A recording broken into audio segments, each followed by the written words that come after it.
Olá, sejam todos bem-vindos a mais um episódio do podcast Voz da Inclusão, um lugar de acolhimento e informação.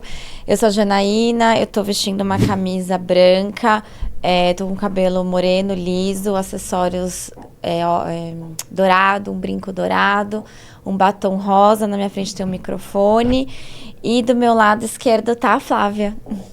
Olá, pessoal, tudo bem? Bem-vindos a mais um episódio do podcast Voz da Inclusão. Bom, vou fazer minha autodescrição, primeiramente. Eu sou morena, pele branca, né? Mas cabelo castanho escuro, olhos castanhos. Tô com um batom vermelho, rosa. Já não implica quando eu falo vermelho, mas eu acho que é mais pro vermelho do que pro rosa. Tô com uma blusa preta, uma corrente dourada, um brinco de pérola. À minha frente, um microfone. Atrás de mim, uma parede roxa. Né? Ela é escura, tem uma luz roxa e tal. E hoje, né, Jana, a gente vai receber, não, ela já tá aqui, tá sentadinha na nossa frente. É um episódio super especial. Sim, um assunto muito importante que tá aí, estamos aí no mês de abril, né, começando o mês de abril, um assunto polêmico, você tem voz de fala. Pois é, é o mês de conscientização do autismo, né, e, bom, hoje todo mundo fala assim, é uma festa de diagnóstico, as escolas... Tá na moda. As escolas reclamam que recebem. Aqui a gente recebe muito laudo, tudo é autismo. Que antigamente não se ouvia falar tanto, né? E aí as pessoas começam a ter os mitos, né? Alimentação, o que eu fiz de errado na gravidez... Por que o que acontece? Pois é. Hoje no Globo Repórter.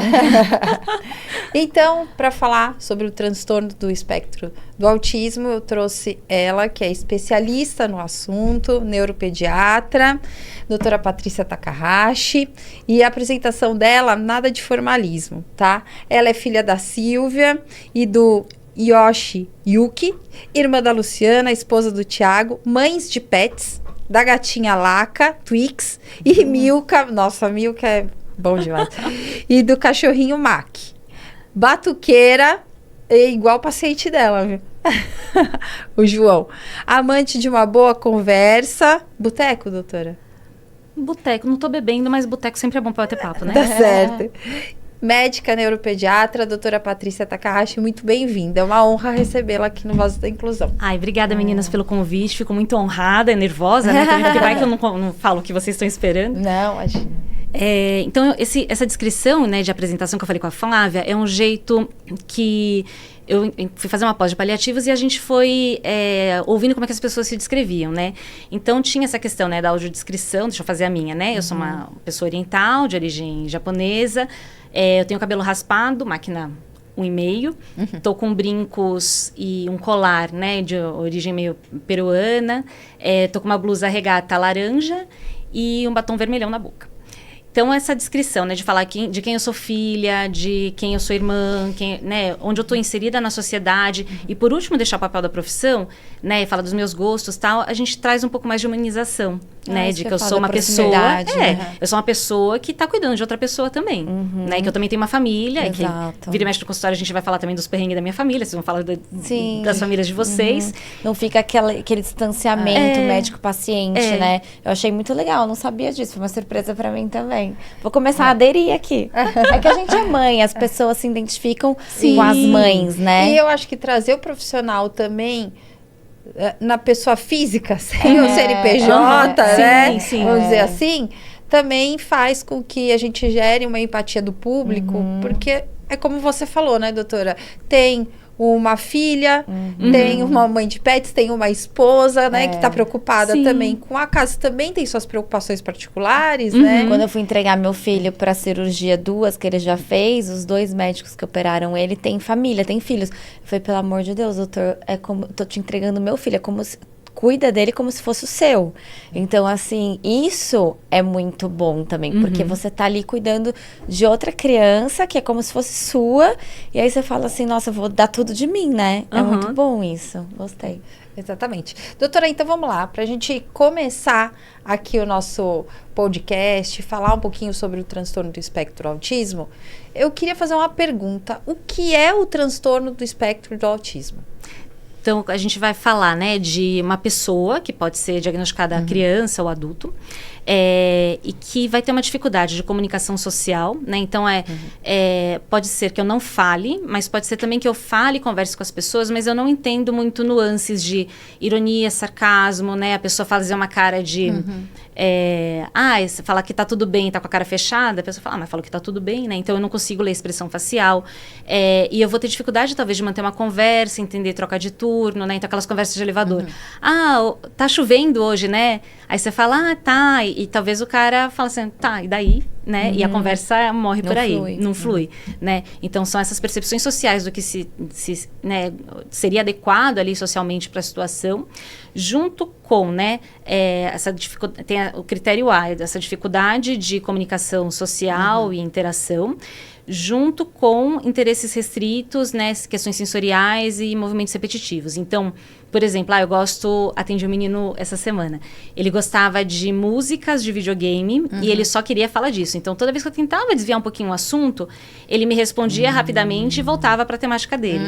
Então, é meio que um monólogo, né? Porque ele quer que você escute, mas também não está interessado no que você queira saber, né? Entendi. E daí pode ter movimento repetitivo, como estereotipias, né? Que daí tem o girar, balançar, tem algumas estereotipias visuais que você vai fazer movimentos com os olhos, né? Ou ver luz e sombra. E também tem uma rigidez cognitiva muito grande, né? Que daí, as coisas têm que acontecer conforme eu estou esperando. Demais. E daí, quando não acontece, às vezes dá um pipoco em casa. E tem vezes que, se a gente consegue dar uma previsibilidade, antecipar um pouco isso, vai melhor, mas não é que talvez é maravilhoso, né? Mas são coisas que às vezes vão ajudando aí de estratégias. E, doutora, dentro dessa pergunta ainda, é assim, você consegue fazer o diagnóstico olhando para uma característica ou de acordo com o DSM, alguma coisa assim, você tem que juntar várias características para formar um diagnóstico. A gente tem que ter esses dois critério A, né, do social, e o critério B dos interesses restritos e tal. Isso numa criança, né, uma pessoa que pode ser adulto, mas que esses sintomas começaram lá atrás, desde a infância, né, porque é um transtorno do neurodesenvolvimento. O nosso cérebro, tô falando nosso porque eu também sou diversa, tá? Tenho TDAH, tenho superdotação, eu achava que eu era burrona, até fazer o diagnóstico, depois eu fiquei maravilhada que eu era inteligente. É sério. Mas como assim achei que eu era burrona? Menina, eu sempre tive muita dificuldade de estudar, não conseguia. E aí era tudo muito custoso, muito difícil, né? E aí eu deixava de mão de lado. Então, para entrar no vestibular, foi um parto. Meu pai falou que ele me viu estudando 2 vezes na vida. O dia que eu quis, o ano que eu falei, esse ano eu vou entrar em faculdade pública, e a prova de título de neurologia, que eu falava, cara, isso aqui eu não posso bombar, que vai ser muita vergonha. E o resto é meio, tipo assim, tem algum interesse, eu leio, vou aprendendo de orelhada. Mas para mim sentar e ler, estudar, era muito difícil. Agora não mais, porque eu estou medicada, tá mais feliz a minha vida. Mas a superdotação, então, é baseada em quê? Eu tenho né, quando você vai fazer as medidas, eu tenho um QI que é mais alto, né, do que a média da população. Então, você não precisava estudar. Talvez não, mas aí como tinha um TDAH, eu ouvia e viajava, então eu viajava muito. No meio dos intervalos que eu não estava viajando, eu pegava as coisas. Entendi. E aí as coisas que eu não me interessava, eu não aprendia mesmo, porque para mim era muito difícil, era muito custoso, então eu ficava meio de lado. Tipo, física, matemática, era sempre muito difícil.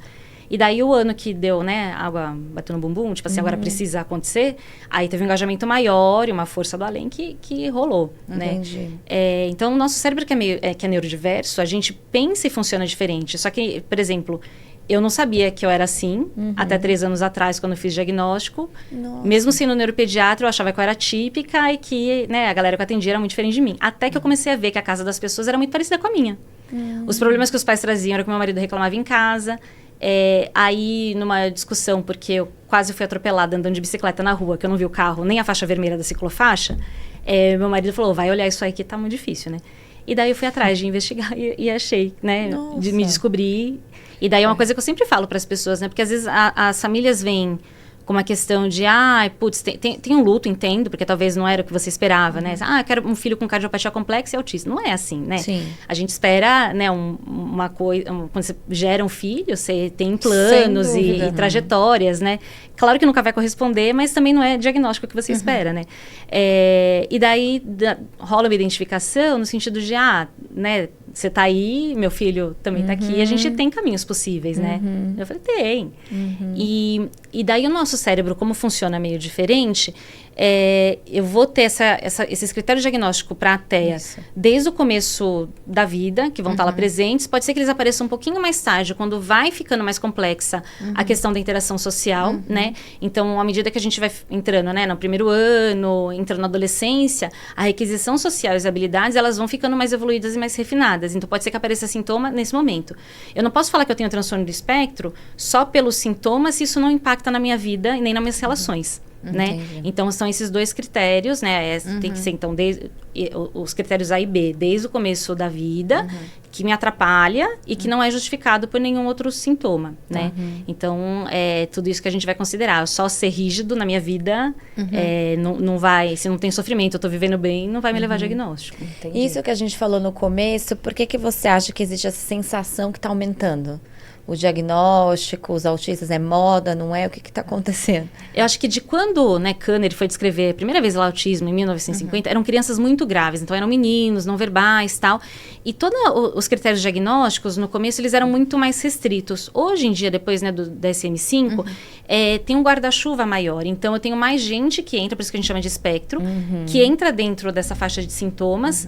Tem mais informação. Então, assim, antigamente o médico fazia diagnóstico. Hoje em dia, vocês, pais, têm mais acesso à informação, né? E quando vocês acham que tem alguma coisa que está meio peculiar, vocês têm acesso de como buscar a informação, como que eu vou atrás de um profissional que me oriente, que me escute, né? Tem a questão que antigamente a maioria dessas crianças talvez estivessem em casa, restritas. Por exemplo, na época que eu estudava, eu não lembro de ter ninguém com uma deficiência mental moderada para grave, nenhuma criança que talvez estivesse, né, dentro do espectro do autismo, cadeirante, não convivi com nenhum, entendeu? Então, essas pessoas estavam mais restritas na sociedade. Então, o fato de eu poder ir para o shopping, poder ir para o supermercado, né? Fazer as coisas de atividade de vida diária que todo mundo faz com meu filho, isso não ser uma vergonha. Exato. Tem mais gente aí na rua, então a gente vê mais. Ao mesmo tempo, tem esse guarda-chuva do diagnóstico e muito mais do que isso, tem pais que fazem diagnóstico a partir dos seus filhos. É isso que eu ia falar. Né? Na fase adulta agora tá crescendo muito, né? Você passa uma vida inteira. Minha irmã foi diagnosticada com 43 anos. Olha só. E aí você passa uma vida inteira, ela passou uma vida inteira se sentindo burra, tipo, que diferente não parava das diferente das outras pessoas. Muito, a gente brigava muito, meus pais não entendiam ela, mas assim, minha mãe hoje, por exemplo, se sente culpada. Sim. Porque aí você fala assim, poxa vida, como que eu não prestei atenção? Mas assim, não tinha uma coisa assim, por exemplo, ela não conseguia ler um livro inteiro sozinha, né? Na época de ler livro, né? Tipo, você tinha que ler Médico e o Monstro, Robin Hood e tal. Aí a minha mãe tinha que ler pra ela e contar a história pra ela. Mas aí ela não achava que ela não conseguia ler. Então, às vezes, não é só o autismo, né? É o TDAH que você não consegue terminar de ler um livro. É que a tarefa é muito comprida. Então, o livro é grande, eu vou morrer. Então, só que aí eu vou morrer, eu não quero. Tem a prova do livro, né? De literatura. Então, minha mãe tinha que explicar. Só que aí, a minha mãe não conseguia achar que isso era uma condição, uma doença, alguma coisa assim, né? E aí foi vivendo.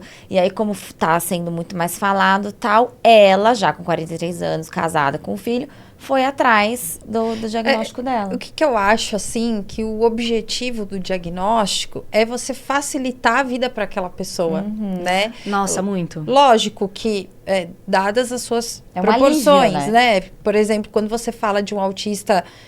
Eu sei que hoje não tem graus mais, não se usa mais essa terminologia, só para a gente exemplificar aqui.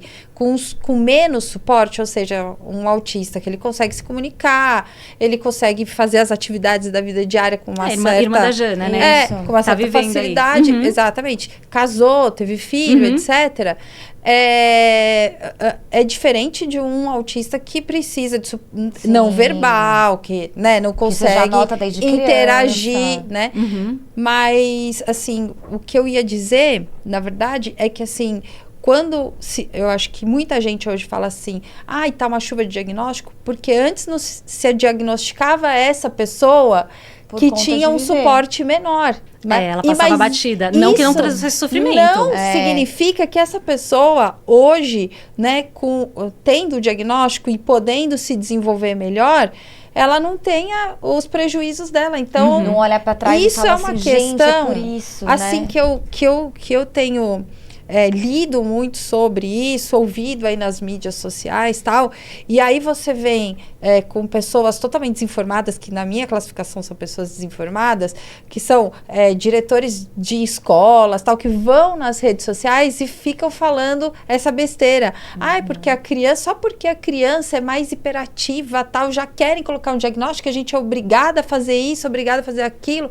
Então, isso é um absurdo, né? Desde que feito um diagnóstico com critérios, né, etc e tal, porque a gente sabe também que tem profissionais que não levam a sério, né, doutora? Fazem as coisas de forma aleatória, mas assim, uma criança com um diagnóstico, o papel da sociedade, né, onde ela está inserida, é apoiá-la e não ficar questionando se tem muito ou pouco. E até porque também, já emendando, na própria faculdade de medicina, salvo engano, o assunto tomou mais corpo do ano 2000 para cá? Alguma coisa nesse sentido? Que eu lembre, por exemplo, na minha graduação, né, médica, na residência de pediatria, era um assunto que era super pouco falado. Na residência de neuro, a gente via, né, tomava contato, mas talvez o aprendizado maior foi na vida prática, né? E, por exemplo, eu tenho colegas de turma hoje em dia que daí a gente fica vendo, né, rede social, tal, tem diagnóstico, tem um alívio muito grande, né, de saber que, tipo assim, não é que eu tentava me adequar e não consegui, né, eu penso diferente, eu funciono diferente, que foi a mesma coisa que eu senti também. Falei, virei pra minha mãe e falei, mãe, né, tenho TDAH, tal, ela, então você não é preguiçosa? Eu falei, não, eu não sou preguiçosa, eu esqueço as coisas no meio do caminho só, né. Marido fica louco ainda com isso, porque eu vou deixando rastro em casa. Mas você vai começando a fazer as pazes com você, né? E é isso também, né? O que eu às vezes ouço por aí, né? Tipo, nos colegas médicos, não tinha tanto, será que tem tudo isso mesmo? E aí talvez ver, né? Se... A gente fazia muito diagnóstico de criança com tipo nível 2, 3 de suporte. Que daí precisava de alguma ajuda, uma ajuda substancial e que talvez destacasse mais, né? A criança e o adulto, né? Que tem uma vida funcional, mas que isso leva a um custo, então eu tenho que fazer adaptação, eu tenho que me esforçar mais. Isso me gera um cansaço muito grande com custo de saúde mental. Esse não era diagnosticado e quem a gente está vendo aparecer mais ainda. E tem mais uma outra coisa também, né? O autista que tem um nível menor de suporte, enfim, ou que consegue interagir melhor, ele também passa por fases na vida. Eu vou dar um exemplo do meu filho, né? Então, ontem aconteceu uma cena seguinte. O João é uma criança que ele consegue interagir com outras crianças, é uma criança carinhosa, ele chega, quer falar, quer abraçar, ele se apresenta, fala o nome dele. E ontem ele estava fazendo tudo direitinho. Chegou no jiu-jitsu, ficou esperando ali, não entrou no tatame, ficou com outros coleguinhas ali, esperando, porque estava terminando uma aula. Terminou a aula e aí eles foram fazer uma formação. E as crianças foram passando, era uma turma de meninos mais velhos. E aí ele falava, vamos lá, parabéns, foi boa a aula hoje. E botou a mão para as crianças irem. Só que as crianças que estavam na aula não conhecem o João e falaram, gente, o que é esse menino falando boa, e com a mão assim para eles baterem. Um menino passou, cutucou o outro e falou, nossa, olha que esquisito. Tá. O João não percebeu, ele continuou. Eu tava atrás, eu fui lá e falei, filho, não bate não, que agora eles estão concentrados, tal. Faço uma articulação ali. Mas é o que acontece. Sim. É o que acontece. Das crianças, é porque bobagem, tá Diana. Mas né? posso te falar? O Gabriel faz isso também. Tipo, de torcer por todo mundo, de querer bater a mão. Mas ele fez isso por conta de campo de futebol, que ele tá agora na fase de futebol e os jogadores fazem se cumprimentam, assim. né? E aí ele faz. E aí ele pega, aqui tem o símbolozinho do jiu-jitsu, ele faz assim, aê, vamos pra cima, força, tal. Fofo. Não, sim, a gente faz essa leitura, Jana, até uma mãe que possa estar olhando, pode estar falando, ai, que bonitinho. Mas as outras crianças, é o meio ali que ele está inserido, estão achando ele diferente. Tem um tão julgamento negativo. Ai, me irrita, gente. É uma criança. Mas criança de quantos anos? Era um pouco mais velho, porque a dele vai até os 8, né? E então eram crianças acima dos 8 anos até 11, mais ou menos. E talvez a criança entrar na onda, bater também, achar legal, Mas né? não é assim que funciona, né? Infelizmente a sociedade não é assim, né, doutora? Eu achei E tão aí, fofinho. essa criança, ele vai crescendo e ele vai continuando com essa empolgação, tal. A gente vai fazendo as mediações, vai fazendo a terapia para poder adequá-lo, né? Sim. É a criança que ali na frente vai falar, nossa, as pessoas me acham esquisito, não é? Ele vai tendo menos amigos, porque as próprias crianças da idade dele, Vão como se ele, afastando, ele né? se empolga ali, ele fala, Ele vamos podia lá, não tal. estar dentro do espectro e ter essa atitude, porque é uma atitude legal.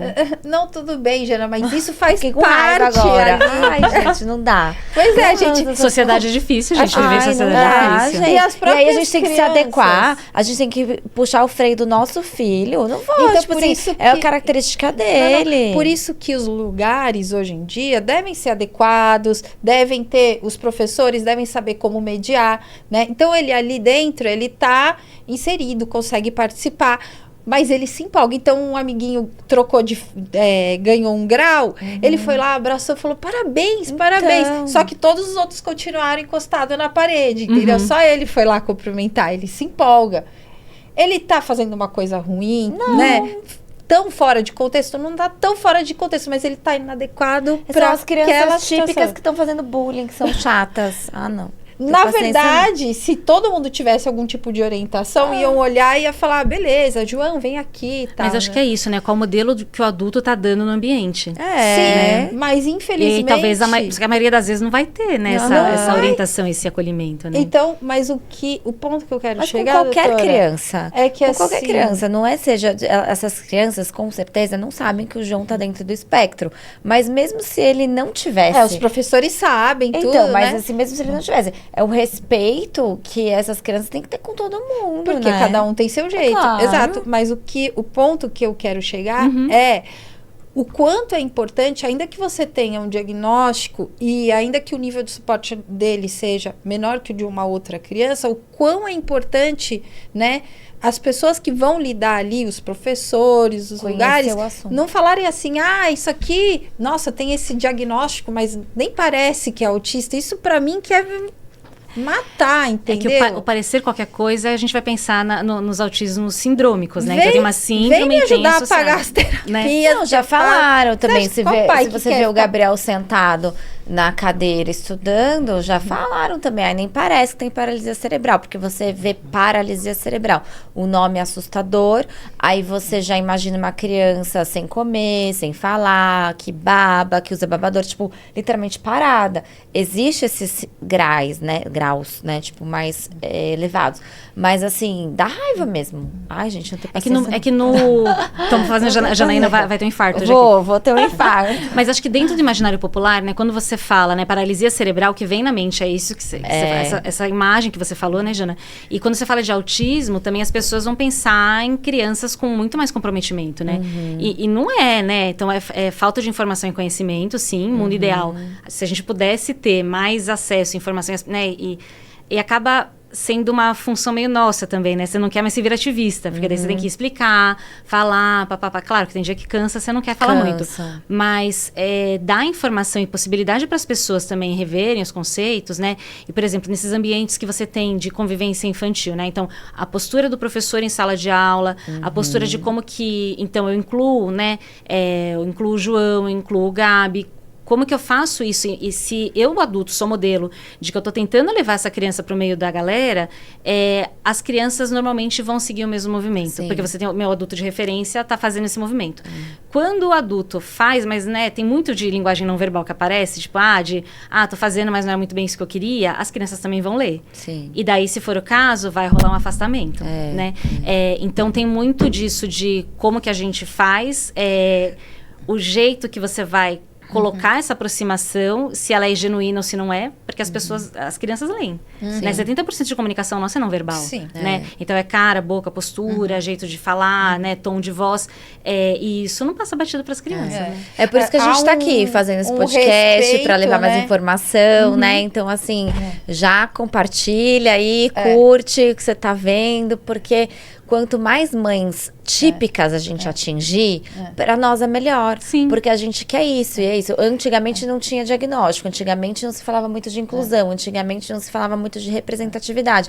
Hoje em dia, não é que a gente tá querendo enfiar os nossos filhos goela abaixo, mas é isso, você nunca estudou com cadeirante? Sim. Eu também nunca vi. Não tinha um negro na minha sala, entendeu? Não tinha um cadeirante, não tinha autista, poderia ter, mas a gente não via, síndrome de Down. Então, assim, agora é isso, assim, a gente quer cada vez mais que essas crianças, esses adultos, estejam por aí, na sociedade, votando, entrando na pizzaria, saindo da balada, tomando um chopp, né? É isso que a gente quer. É isso aí. Doutora, voltando aqui um pouquinho para a questão mais técnica, né? Hoje em dia, a gente tem visto muito nas redes sociais a respeito de medicações que podem vir a ajudar as pessoas que estão no espectro, né? Eu não vou falar o nome, não sei se a senhora quiser citar, fica à vontade, porque eu tenho medo de falar alguma coisa aqui, de repente tem gente que assiste, aí pega só um trecho e aí fala, ai não, isso aqui é bom, deixa eu tomar. Não, qualquer coisa, acho que pode falar sobre as medicações, mas em todas as medicações tem que procurar um médico, por né? favor, Procurar uma orientação médica. Exatamente, então eu gostaria que a senhora falasse um pouquinho sobre isso, se são promessas falsas ou se de fato tem ajuda. Tem algum substrato, né, científico. Científico, exatamente. Então, o que a gente mais vai ver aí nas redes, né? Então, tem questão de, tirar glúten da dieta, tirar lactose, tirar açúcar, né? E essas, porque o papo tem uma microbiota intestinal que libera substâncias e que isso tem uma comunicação cerebral. Isso é fato. Como a gente vai interferir nessa via, dando probiótico, tirando dieta, papapá, a gente não sabe como isso funciona, né? Então, porque tem um mecanismo de inflamação que acontece no cérebro, porque tem aumento de citocina de quem tem autismo. Ok, a gente não sabe ainda se isso é fato, que isso causa o autismo, são relações, mas é porque tem relação que tem causalidade. Então, o fato de, né, você dosar citocinas num cérebro de uma pessoa com autismo, eu posso ter um aumento sim, mas não é que isso é a causa da questão, né? Então, uma criança que é restrita, já tem uma super seletividade alimentar, você vai tirar glúten, lactose e açúcar da pessoa, vai comer o quê? Vai ficar desnutrido, né? Que é o que eu vejo, tem uma família que veio no consultório essa semana, e a mãe falou, comecei a fazer, não vi tanta diferença, mas começou a cair cabelo, perdeu muito peso, né? Então, vai tendo outras repercussões, né? E tem questões também de uso de... vou dar probiótico porque isso vai melhorar a comunicação com o cérebro. Não tem evidência, né? Você vai... Claro que você melhorando o intestino, uma pessoa que faz cocô todo dia, sem esforço, vai ser mais feliz do que alguém que é obstipado e faz cocô uma vez por semana, né? Então, tratar sintomas faz parte. E quando a gente vai pensar, por exemplo, em medicações que... O que tem sido falado muito, e eu vi crescer, né, em rede social, teve um trabalho que falava sobre o leucovorin, que é o ácido folínico, que é a substância ativa do ácido fólico. A gente usa muito para evitar, né, anemia e coadjuvante com metotrexato, que é um quimioterápico. E daí o FDA falou que é uma terapia que é possível de ser usada para quem tem deficiência de receptor de folato no cérebro. Como faz esse diagnóstico? Ele é super raro. Você não vai coletar líquor das pessoas para ver se tem deficiência do ácido folínico no cérebro, porque assim, você dosa no sangue, vai estar normal. E aí teria que dosar no cérebro, no líquor que está envolvendo o seu cérebro. É um exame muito muito invasivo, né? Então tem risco de, dependendo, pegar nervo, ficar com dor, né? Ter cefaleia pós-punção, porque daí diminui a quantidade de líquor que está envolvendo o seu cérebro. Então, assim, esse artigo que saiu, logo depois de um tempo, ele foi revisto e foi retirado de circulação. Igual quando teve o artigo lá atrás que falava que vacina de sarampo dava autismo. Saiu, o cara se retratou, falou, putz, não tem nada a ver, aconteceu a mesma coisa com esse do leucovorin, e a galera continua falando, porque tem essa evidência. Não tem essa evidência. Esse artigo foi retirado, né? E aí, dentro disso, também apareceu um monte de coisa, né? Que você vai funcionar no Instagram. Apareceu um laboratório que fala que faz dosagem, que, né, faz no sangue, pelo que eu li, também dosar no sangue não faz a menor diferença, não faz diagnóstico de nada, né? Então, vai entrando numa cadeia que acaba pegando no sofrimento das famílias, tipo assim, o que eu posso fazer mais pro meu filho, né? Só uma vitamina, não tem problema, mas vitamina em excesso tem problema. Você pode fazer, né, lesões, né, em órgãos, coração, ritmo cardíaco, rim a longo prazo, e tem coisa que a gente não sabe como é que vai funcionar, né? Então, a ideia é, se você tem essa condição, né, dessa deficiência de receptor, você pode tratar dessa forma? Sim. Mas como é que faz o diagnóstico? A gente ainda não é uma coisa palpável. E quando você vai ler na literatura, são crianças que têm microcefalia, que tem um transtorno de desenvolvimento, né, uma deficiência intelectual muito grave, tem muito comprometimento cognitivo, não é para qualquer criança que você vai dar, né? Tá. Então, eles propunham uma dose muito alta por muito tempo e a gente não sabe como é que vai funcionar. E claro, né, se a criança está tomando alguma coisa que talvez não faça diferença e ela evoluir bem, né, porque a gente não sabe quando você pega uma criança nível 3 de suporte, comecei a intervenção, eu não sei a que vai evoluir super bem e a que não. Então, por exemplo, essa criança que é nível 3 evolui super bem, tomou um suplemento XYZ, né? E depois a pessoa vai falar que foi influência da medicação, na verdade foi influência da terapia, ou porque essa criança ia desenvolver, né? E aí ela acaba sendo usada como caso índice de uma coisa que é falsa. Né? E sobre o cannabis, o que você acha? Tem muito pouca evidência, né? Que o que a gente faz, né? Tem medicações que a gente sabe efeito a curto e a longo prazo, mecanismo de ação conhecido, e aí tudo isso que a gente já conhecia, a terapia falhou, né? Eu tenho uma criança muito grave, com uma família muito desgastada e muito sofrimento. Você pode tentar canabidiol. Quando você vai para a literatura, não tem evidência que isso é melhor, a maioria das vezes não é melhor do que medicações que a gente já conhece. Convencional. Né? E a longo prazo, eu não sei, essa criançada que está tomando canabidiol e um cérebro está em desenvolvimento, a médio e longo prazo, se vai ter alguma repercussão mais para frente. Né? Então, mesmo para as epilepsias, né, que eu prescrevo, eu falo, a gente está chegando numa opção que, se melhorar, beleza, mas também pode ser que não faça a menor diferença. Mas tem esse risco e talvez valha a pena a gente bancar o risco para ter qualidade de vida. É prescrito o cannabis para epilepsia? Para epilepsias refratárias, sim. Né? Tá, ele dá uma... Pode responder, pode não. Né? Tem crianças que ficam super irritadas, têm diarreia e não dá conta de manter. E tem umas crianças que não faz a menor diferença, também suspende. Mas tem uma galera que responde. Eu cheguei a dar um tempo pro Gabriel antes da cirurgia para espasticidade, para diminuir. Não sei, assim, eu notei que é aquilo que você falou, das famílias. A gente fica, como fala... Por exemplo, esperança, né? De que tem uma resposta. Então, com a esperança, mas a gente também tem uma sensação de, tipo assim, de placebo. Por mais que não esteja fazendo efeito, você acredita a gente, que pode ter, isso, né? A gente acha... Então, assim, eu não sei se deu ou não sei te falar, assim, exatamente. Mas, por exemplo, a gente acha legal. Fala assim, não, acho que tá melhorando, sim, acho que tá melhorando. A gente sempre acha que tá melhorando, mas depois ele operou, obviamente. Teve uma outra resposta. Exato. Né? Mas, assim, mal não faz, se não tá fazendo mal, então eu tô usando, entendeu? Que daí, por exemplo, esse negócio do leucovorin, vitamina mal não faz, talvez faça, né? Uma hipervitaminose. Hipervitaminose daí pode ter alteração de ritmo cardíaco, pode fazer, né, questões no rim. Então, mas pode não acontecer? Pode, mas se acontecer, talvez não seja muito feliz. Isso que você falou da vacina, que foi tirado do estudo, que a gente estava falando lá atrás do diagnóstico, você acha que também... Acha não, né? Esse negócio assim, porque tanto autismo, a mulher grávida que tomou vacina ou que se alimentou, não é culpa dela. Então, o autismo é... Não. Aí as lendas... Tem uma tendência de... a culpa da vida do menino é minha, porque eu pari, né? Não é. A gente vai pensar em diagnóstico, 20% eu vou ter diagnóstico sindrômico, tem um gene que leva a uma síndrome genética com alterações, né, físicas, né, comportamentais, e o transtorno de espectro também. E a maioria das vezes a gente vai entender hoje que eu tenho uma herança poligênica. São vários genes que interagem entre si e que vão me levar a esse quadro do autismo. Então, do ponto de vista médico, a gente ainda não é bom para ver isso daí. Né? Então, tem pesquisa, tem avaliações que o pessoal faz, mas o que tem comercialmente hoje são painel genético, exoma, tal... microarray, que você vai olhar um gene causando tudo. Que daí é de 20% a 30% nas melhores condições, né?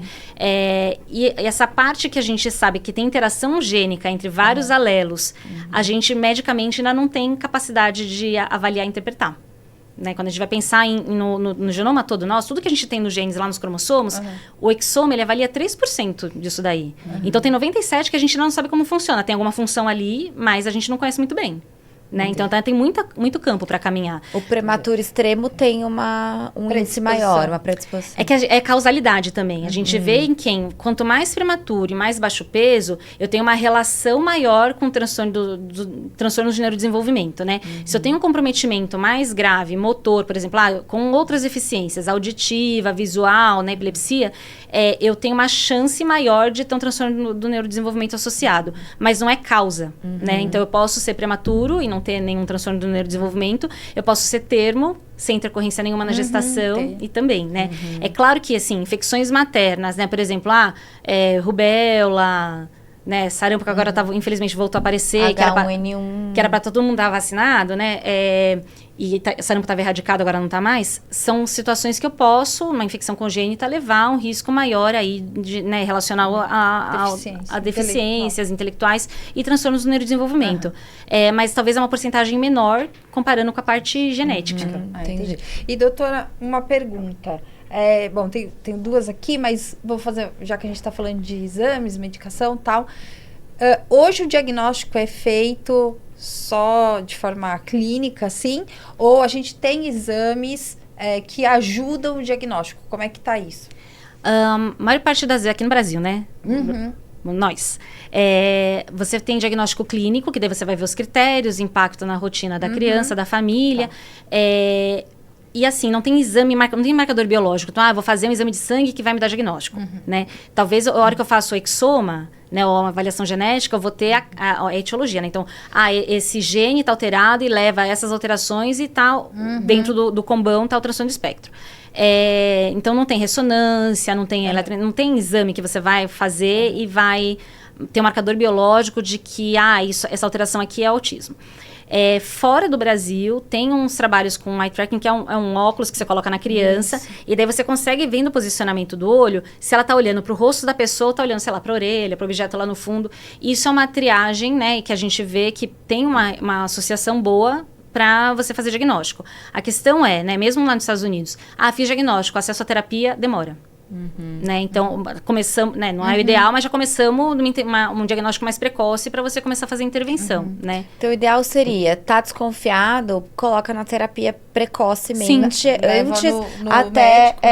antes até do diagnóstico, né? Porque às vezes o diagnóstico demora e terapia também não vai fazer mal. Terapia não faz mal. Se você perceber, por exemplo, sua criança tem um atraso de fala, a interação é mais pobre, a brincadeira é mais, né, mais restrita, a interação é mais baixa com os pares. Porque é diferente eu brincar com uma criança da minha idade, eu tenho que negociar muito mais do que com uma criança mais velha, um adulto, uma criança pequena, né? Então, assim, fazer intervenção, independente de não tem diagnóstico, você vai olhar a barreira e vai trabalhar em cima disso, né? Mal não vai fazer, né? Talvez tenha a questão do bolso aí, mas para o desenvolvimento isso não vai atrapalhar. E também não atrapalha diagnóstico, porque quando você vai fazer diagnóstico, talvez, nesse momento, quando eles são muito pequenos, os sintomas oscilam muito.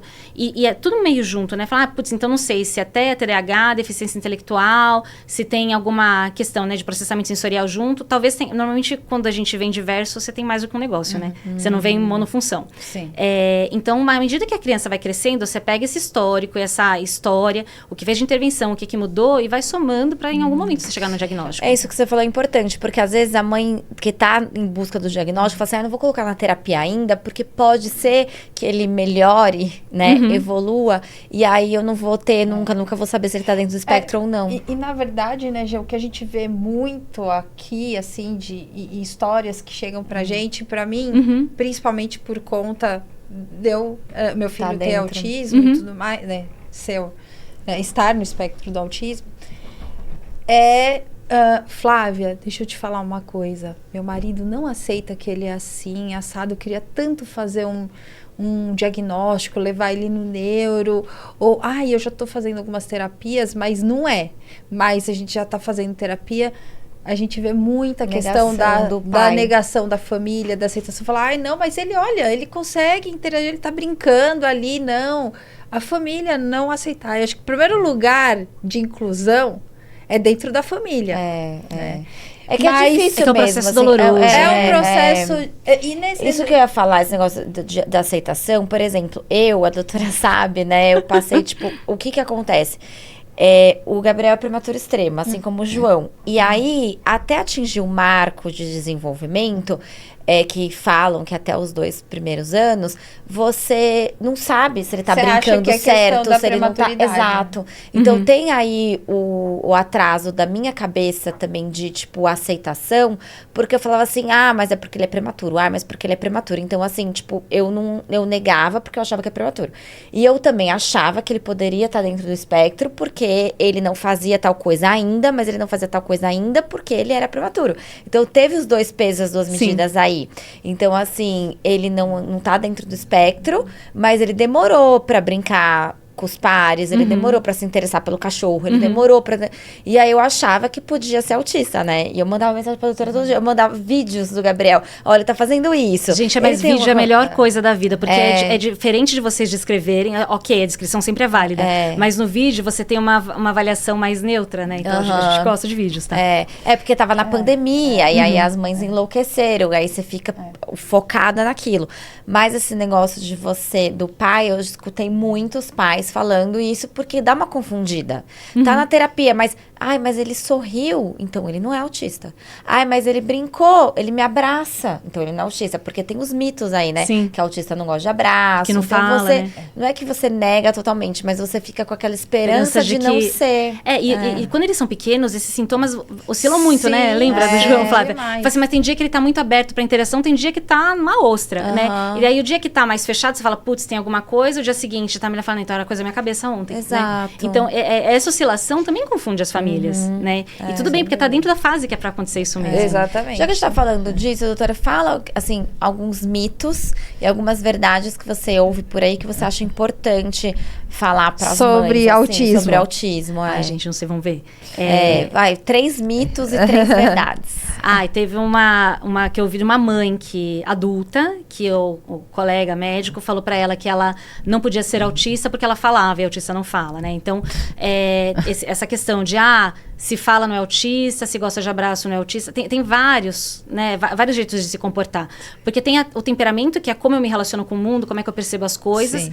Por exemplo, se eu sou TEA, talvez eu não saiba lidar socialmente com as pessoas, mas eu quero estar com a galera. E aí eu vou lá e fico, né, meio atravancada, ou faço uma coisa meio torta pra entrar, né? Então, né, são situações que você fala assim, mas ele busca.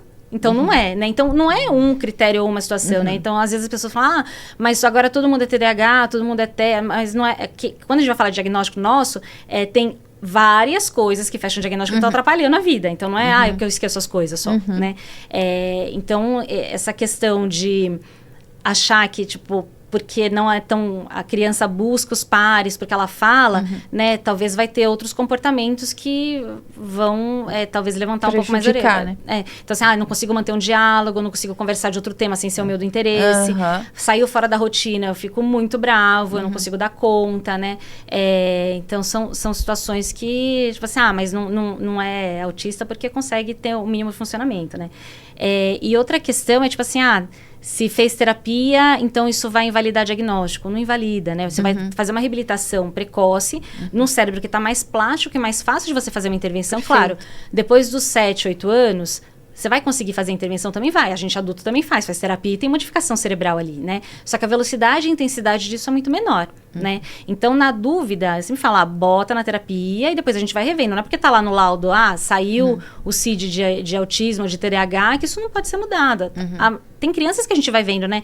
Que no começo de vida, talvez tem sintoma de TEA que atrapalha mais, depois fica um TDAHzão e o TEA tá meio lá escondido. Então, isso oscila ao longo da vida também, né? Então, não é porque você fez intervenção precoce que daí, então, não é. Porque as características vão estar lá ainda com a gente. Sim. Mas existe até porque não existe evolução, cura, né? Primeiro, a gente também não tá... O TEA, a gente não tá falando de doença, né, doutora? Isso é importante. Né? É uma condição, então isso é importante. E também a gente não tá falando de cura quando a gente utiliza as intervenções terapêuticas, né? A gente tá falando em evolução. Mudar de grau? E é isso que eu queria saber, doutora. Na parte prática, já viu na sua vida profissional autistas de nível de suporte 3 chegarem à vida adulta, de repente, com nível 1, ou vice-versa? Assim, o cara que é nível 3, que vira nível 1, provavelmente, quando a gente vai pensar, né, tanto em TDAH quanto em TEA, tem coisas que você não tem muita noção do que é pra fazer. Então, se ninguém te fala e te ensina, você não faz, né? Então, as terapias são meio que isso. Pra a criança ou o adulto sacar que, tipo, olha, eu penso assim, eu funciono assado, o outro espera outra coisa de mim. E daí, como é que a gente faz essa intersecção de meio de caminho? Pra, ó, deixa eu te falar que eu funciono desse jeito, você funciona assado, então como é que a gente negocia aqui a relação, né? Porque antigamente as terapias eram, você tem que moldar a criança pra ela ser típica, mas não vai ser, só traz sofrimento. Sim, exatamente. Né? E daí, tem que extinguir estereotipia, pô, era um negócio que regulava o cara e você vai tirar, né?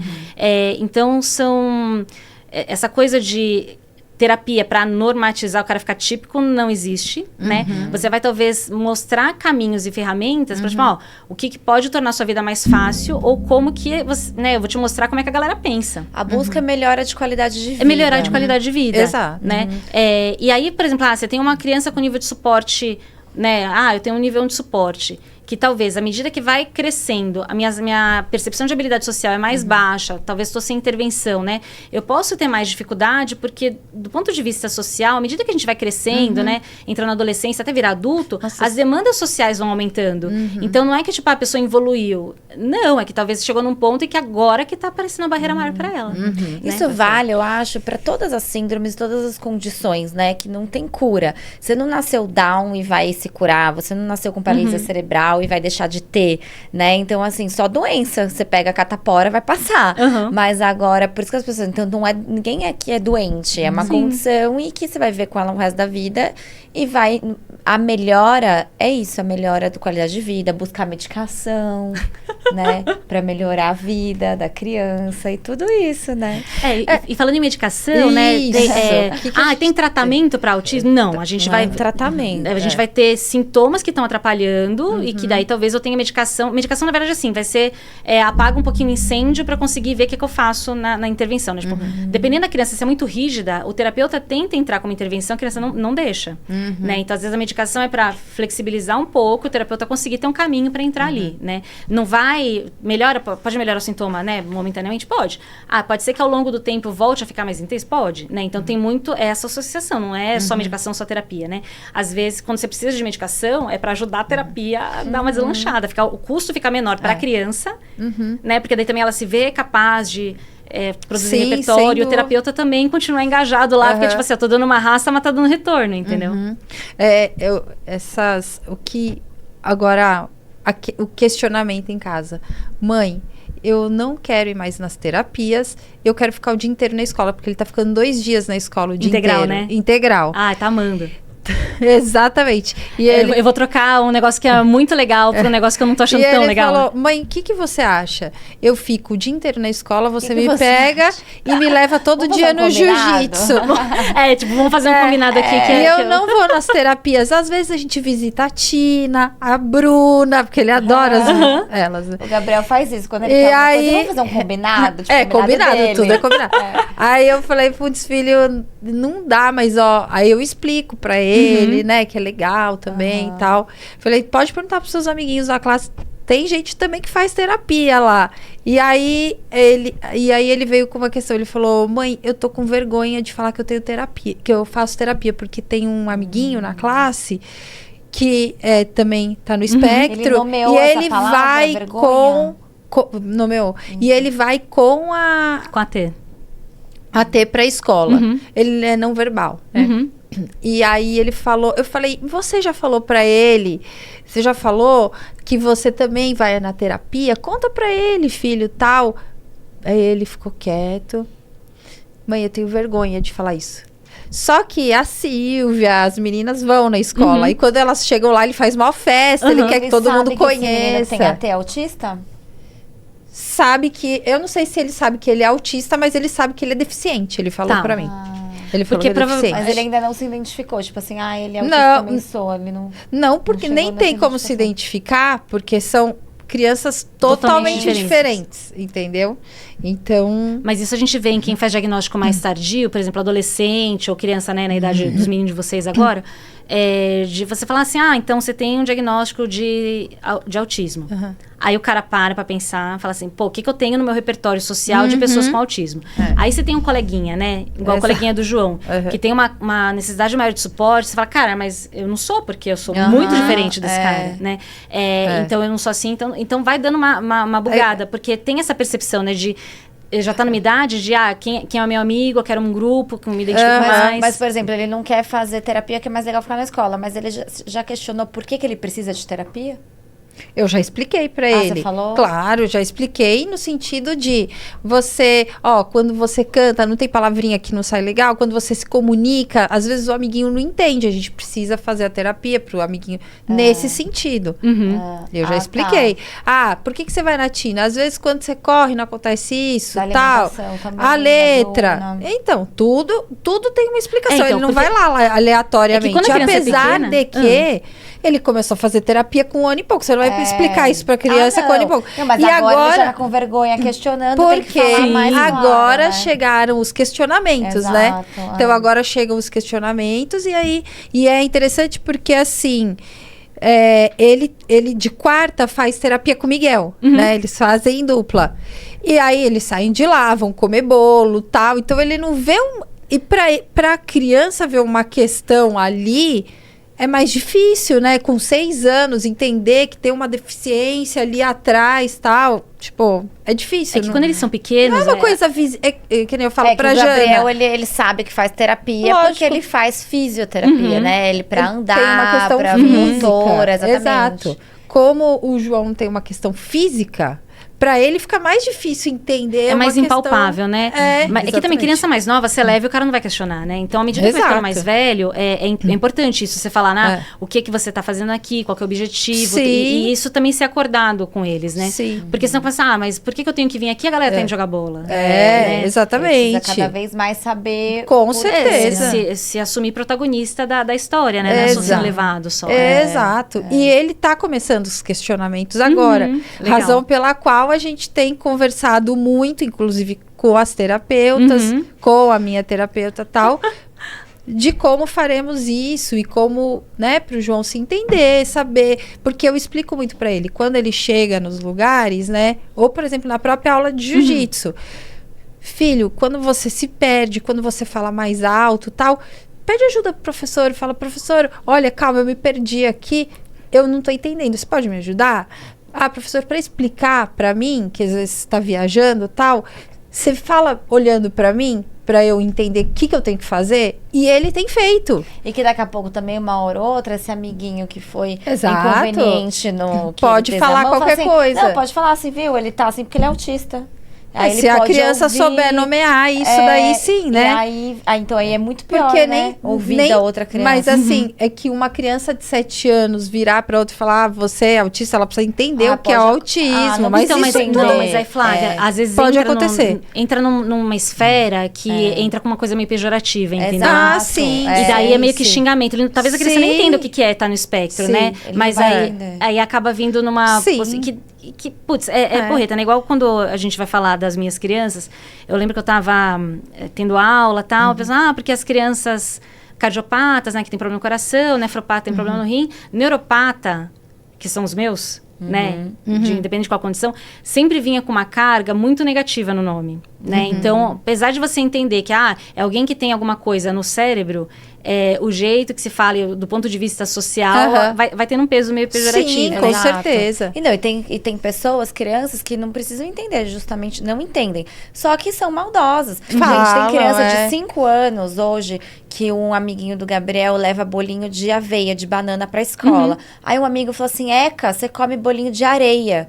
Ele chegou pro pai, que ele ama o bolinho de aveia, falou assim, eu não quero mais levar de noite pra escola. É isso mesmo. Então, assim, acontece. Se fosse o Gabriel, ele ia falar assim, nossa, eu amo esse bolinho de areia. Pelo menos meu pai faz bolinho pra mim, e o seu que não faz. Entendeu? Tipo, o Gabriel é super bem resolvido. Mas o menino de 5 anos ficou chateado, pede pro pai fazer no café da manhã, pra ele não levar de noite pra escola. Mas magoou ele. Então, assim, as crianças falam mesmo. E, tipo, não tem noção, não tem papo na língua. E se descobrir que às vezes a mãe fala em casa, viu, não faz isso com o João porque ele é autista. Ele ficou com isso na cabeça, não Amora explicou sai, né? o que é. Aí vai falar assim, você tá fazendo isso porque você é autista.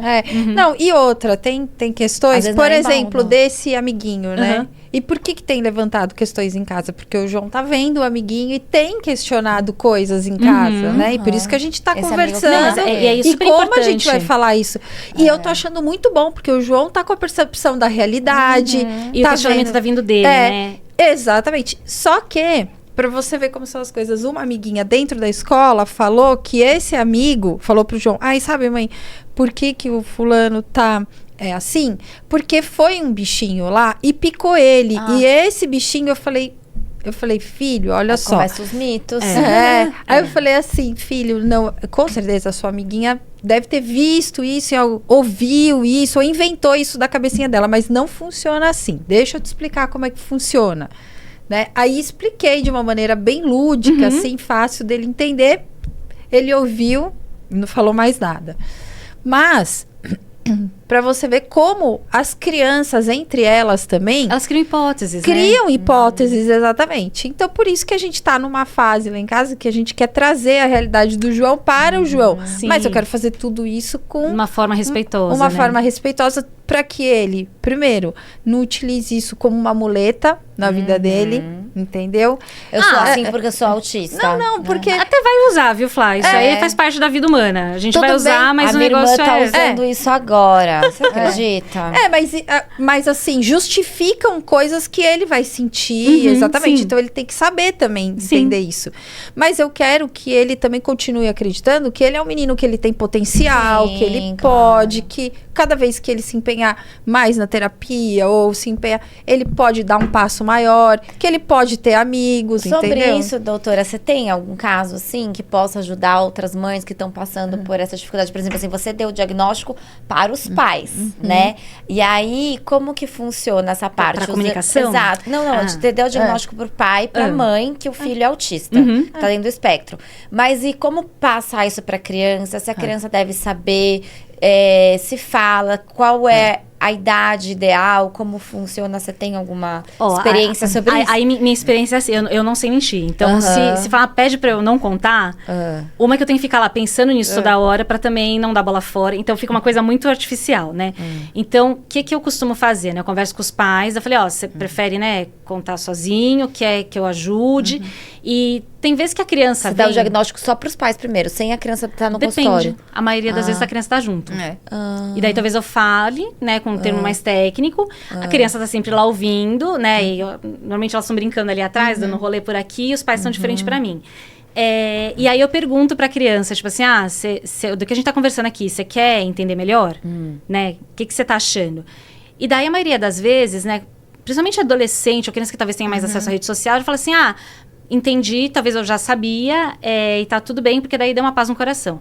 Tem alguns que vão ficar nessa situação do João, né? Tipo assim, eu sou, mas se eu sou assim, tenho habilidade, cara, eu né? sou- Eu não sou desse jeito, então, tipo assim, a gente não tá na mesma... Eu não quero ser... Eu vou virar desse, né? Vou virar uma criança com mais suporte.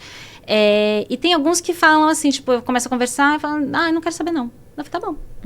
Né? Então, varia muito do que a criança tá disposta também ali a ouvir. Tem famílias que pedem para fazer, né? Uma conversa separada e depois a gente apresentando. Mas é uma coisa que eu também não consigo sustentar muito. Tipo assim, então você não conta? Eu falei, mas aí é uma coisa minha, noia minha, que é meu cliente, né, ali Tem na que relação saber. é a criança. E acho que tudo bem, você tá digerindo o processo, mas isso tem que ser nomeado em algum momento, né? Porque é isso, né? Dependendo da idade, o cara vai fazer terapia, se eu não falo pra que é, eu tenho que ir lá. Exatamente. Ah, E agora mas tem você uma coisa sugere que eu as famílias queria contarem pras crianças.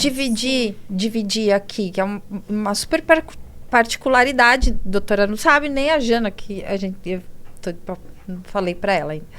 Mas nessa busca de como conversar com o João, falar com o João, as coisas tal, a gente fez uma reunião com as terapeutas e eu incluí também os avós, os tios, para saber como a gente vai tratar isso e trazer esse diagnóstico para ele, falar com ele, né? Para ele entender e para que isso não seja uma coisa pesada, nada disso, né? Uma coisa fluida, tal. Você alinha as conversas, né? Exatamente. Mas e outra coisa, a gente, os adultos, ficam mais pisando em ovos, você vai ver, do que ele. É. O João vai chegar e falar, tá. Tipo assim, pra ele vai ser tão de boa Sim, que a sim. gente sofre muito mais. Mas sofri eu, como dessa mãe escola. responsável pelo João, tudo, né? Eu preciso estar bem certa de como fazer e tudo mais, porque eu sou responsável, eu sou a mãe dele, E aí né? fica, claro, a maioria das vezes a gente fica achando que as crianças, né, querem saber XYZ, ou, né, a gente como médico, o pai quer saber tal coisa. Às vezes a pessoa está em outro lugar. Então, Exato. o mais saudável, talvez, é chegar e falar assim, se eu começar a perguntar por que eu faço terapia, eu falo, mas por que você quer saber? Né? É tipo assim, me conta mais. O que você acha de você? Sim. E aí você localiza onde a pessoa tá pra você ir no mesmo lugar, que senão você começa, né? Você acha que você tem Sim, dificuldade sim, no quê? sim. Muda a pergunta. Não, sim, a gente tá passa a trabalhando pergunta todas pra essas, ele, né? todas essas hipóteses de como falar, tal. O coração tá tranquilo aí? Tá apertado? Não, pra mim, eu inclusive que tomei a iniciativa, porque como o João começou a trazer sentimentos, situações, na escola, É importante mãe, pra ele. eu tô sentindo que eu tô sozinho em algumas situações. Então, assim, eu fico muitas vezes triste porque tem essa situação, muitas vezes alegre porque o João tá percebendo o ambiente, ou seja, meu filho tá aí, né? Tá vivendo, tá vendo as coisas, tá entendendo. E eu achei que esse é o momento do João E outra, saber, a se família, conhecer, entendeu? Ele E a crescer família se fala sobre o conhecendo. assunto, não pode ser um segredo, né? A família fala sobre E o aqui, assunto. e assim, a mamãe a tá no família- podcast Não, por conta dele. não. Mas isso nunca foi tabu em casa e nem ele não sabe. Ele sabe do Voz da Inclusão. Inclusive, ele quer... Como ele agora tá... Ele quer. Não, ele quer vir e tal. Ele ensaia o que ele vai falar. Mas ele quer falar sobre a lenda do caprichoso e do garantido. Mas ele quer uma escola de samba do Voz da Inclusão. Mãe, vamos fazer uma escola de samba do Voz da Inclusão? Nossa, super top. Então... Vou tocar. Então, ele, a gente faz assim, assado. Bom, enfim, ele é muito animado. E então, assim, nunca é um tabu. O João vai para as terapias desde que nasceu, praticamente, né, doutora? Doutora Patrícia é a neuropediatra do João, então conhece muito bem a nossa família, sabe como a gente funciona, assim, vamos indo assim, mas a gente não deixa nada, nenhuma aresta, de tentar suprir todas as arestas ali do João. Ela conhece o João desde que nasceu, né? Muito antes do diagnóstico. Então, assim, a gente vai fazendo tudo da forma que a gente consegue, pode, porque também a gente também tem... E é importante dar informação e não ser uma coisa que também o processo tem que ser confortável para você. Sim. Exato. Então, é um andar que... E na minha família, né, tem uma característica, a gente tem um processo para as coisas, né? Nunca é assim, top, né? Assim, nunca tive problema de aceitação com diagnóstico. A doutora sabe, a Jana sabe, de jeito nenhum. Mas as formas como a gente vai construindo as coisas é um processo. Lembra, doutora? Flávia, põe o menino no chão. Porque para um autista... Ai, meu Deus, ele vai pegar friagem, doutora, põe ele no chão. Vai aprender a andar, vai dar bom. Mas é melhor ele ficar no colo, mas e o pulmão, não sei o quê. Então, às vezes enfim, processo, cada né? um é de um Cada jeito. família, Exato. Bom, nesse dia 2 de abril, né, dia de conscientização do autismo, muito se fala também, assim, de, eu vou comemorar o quê? Né? Tipo assim, acha que é aniversário do autismo. Mas o que você acha dessa data? O que essa data tá aí pra gente, pras mães, pra população, representar o quê? Fala um pouquinho sobre o dia 2 de abril.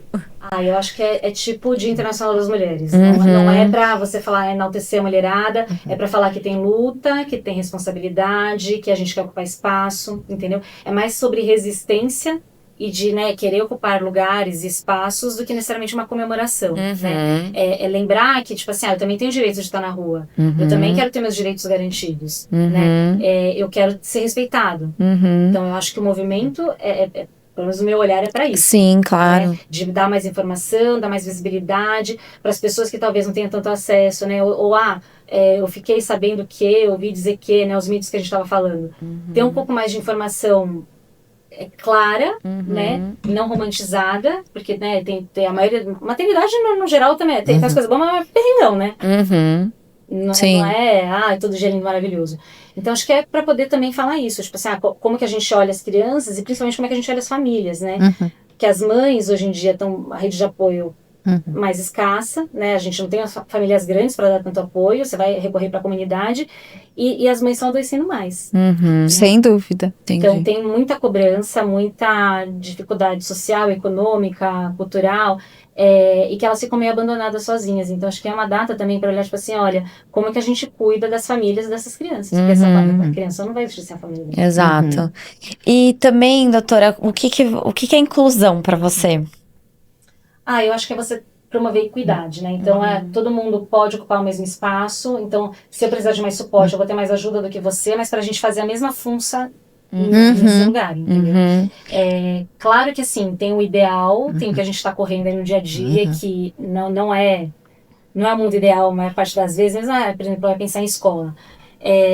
Tem a lei de inclusão, tem as diretrizes e tal, mas na prática a gente vê que tem boa vontade, mas talvez falte recurso, né, tanto humano quanto do ponto de vista de estudo, né? Então, as educadoras nas escolas públicas não têm informação específica. Exatamente. Não é oferecido um curso para entender como é que eu lido com a condição e tal.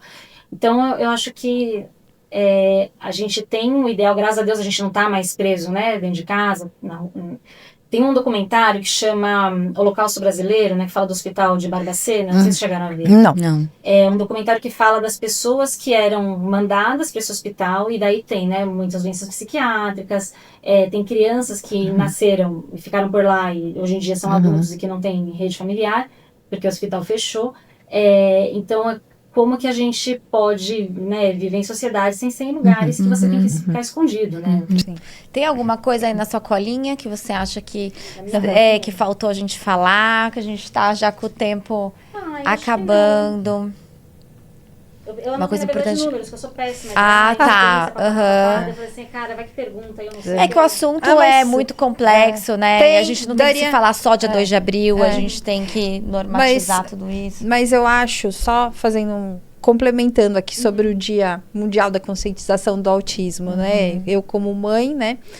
Gostaria de falar o seguinte, que é um dia de conscientização mesmo e não de comemoração, na verdade, né? Eu acho que muito mais uma conscientização com relação às famílias, né? Com relação a diagnósticos, a tratamentos precoces, né?